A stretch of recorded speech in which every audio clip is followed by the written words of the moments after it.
क्या आप जानते हैं, माँ सरस्वती ने एक बार ऐसा काम किया जिसकी कोई कल्पना भी नहीं कर सकता। उस एक गलती की वजह से उनको एक ऐसा शाप मिला जिसकी वजह से उन्हें धरती पर उतरना पड़ा। इसी श्राप का परिणाम माता लक्ष्मी और गंगा को भी भुगतना पड़ा। पौराणिक कथा की माने तो एक बार माता सरस्वती ब्रह्मलोक में अपनी वीणा बजा रही थी कि तभी माता लक्ष्मी वहां प्रकट हुई। माता सरस्वती ने उनका स्वागत किया और आसन ग्रहण करने को कहा। वो माता लक्ष्मी के हाल चाल लेते हुए पूछा कि माता आप अब ब्रह्मलोक क्यों नहीं आती। तब अभिमान के साथ माता लक्ष्मी ने कहा कि उनके पास समय नहीं रहता है। और उन्होंने ये भी कहा कि मैं जनकल्याण के कामों में बहुत व्यस्त रहती हूँ। आज थोड़ा समय मिला तो सोचा आपसे मिल लूं। मुझे सबको धन, वैभव और सुख देना होता, इसलिए समय नहीं मिलता। मेरे बिना इस दुनिया का चल पाना असंभव है। वहीं आगे माता लक्ष्मी ने मां सरस्वती पर कटाक्ष मारते हुए कहा कि अगर उन्हें भी सिर्फ ब्रह्मलोक में वीणा बजाना होता तो उनके पास भी समय ही समय होता।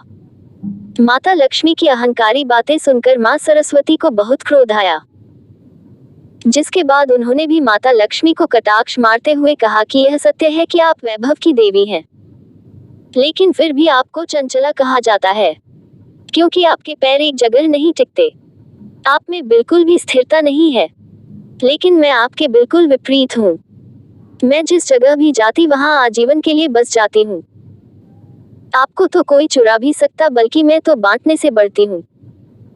उन्होंने आगे कहा कि कोई भी मनुष्य कितना भी धनी क्यों न हो, जब तक मैं उसके साथ नहीं होती उसका जीवन मिट्टी के बराबर ही रहता है। माँ सरस्वती क्रोध में आग बुबला हो रखी थी, जिसके बाद आगे उन्होंने माता लक्ष्मी से कहा कि अगर मैं न होती तो यज्ञ मंत्रोच्चारण मुमकिन न होता। बिना विद्या और ज्ञान के किसी भी मनुष्य का जीवन संभव ही नहीं है। साथ ही उन्होंने ये भी कहा कि उनके मंत्रों के बिना भगवान विष्णु की पूजा भी अधूरी है। माता सरस्वती के तर्कों से भी माता लक्ष्मी संतुष्ट नहीं हुई और न ही अपनी बातों से हिली, जिसके बाद उन्होंने कहा कि अब इस विवाद का फैसला सिर्फ श्री हरि ही करेंगे। बस फिर क्या होना था। दोनों देवियां इस बात का फैसला जानने के लिए विष्णु लोक के लिए रवाना हो गईं। वहां पर देवी गंगा पहले से ही मौजूद थी। श्री हरि को ध्यान में लीन देखते ही माता लक्ष्मी उनके पास जाकर बैठ जाती है, लेकिन कोई भी मां सरस्वती को बैठने को नहीं कहता है, जिससे वो नाराज हो जाती हैं। बस फिर क्या क्रोध में लाल मां सरस्वती ने माता लक्ष्मी से कहा कि आप खुद मुझे यहाँ लेकर आई हैं और आपने मुझसे बैठने के लिए भी नहीं कहा।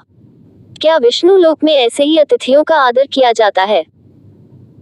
इस पर मां लक्ष्मी बोली कि मेरा निवास श्री हरि के हृदय में है और देवी गंगा को स्वयं प्रभु हरि ने अपने चरणों में स्थान दिया है। इसके अलावा उनके पास कोई जगह खाली नहीं जहां आपको स्थान दिया जा सके। इतना कहकर दोनों देवियां माता लक्ष्मी और गंगा जोर जोर से हंसने लगी। अपना उपहास उड़ता देख मां सरस्वती के क्रोध की सीमा बढ़ती जा रही थी।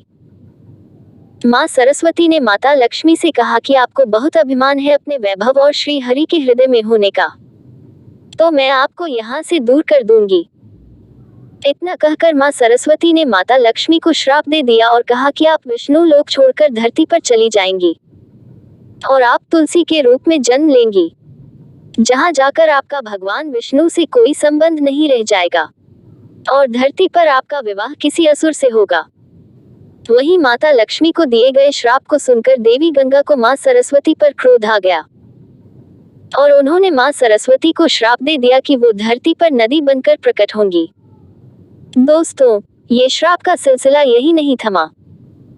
माता लक्ष्मी की तरफदारी में देवी गंगा ने मां सरस्वती को श्राप तो दे दिया, लेकिन उनको ये भेदभाव बिल्कुल भी नहीं भाया।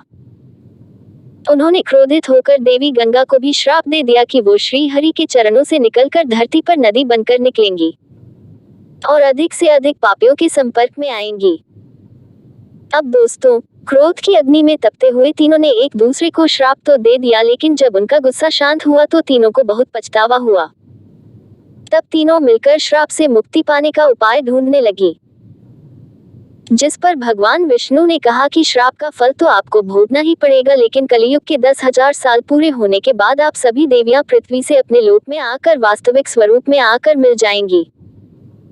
इस बीच आपको अपने अंश से नदियों के रूप में अवतरित होना पड़ेगा और देवी लक्ष्मी तुलसी का पौधा बनेंगी।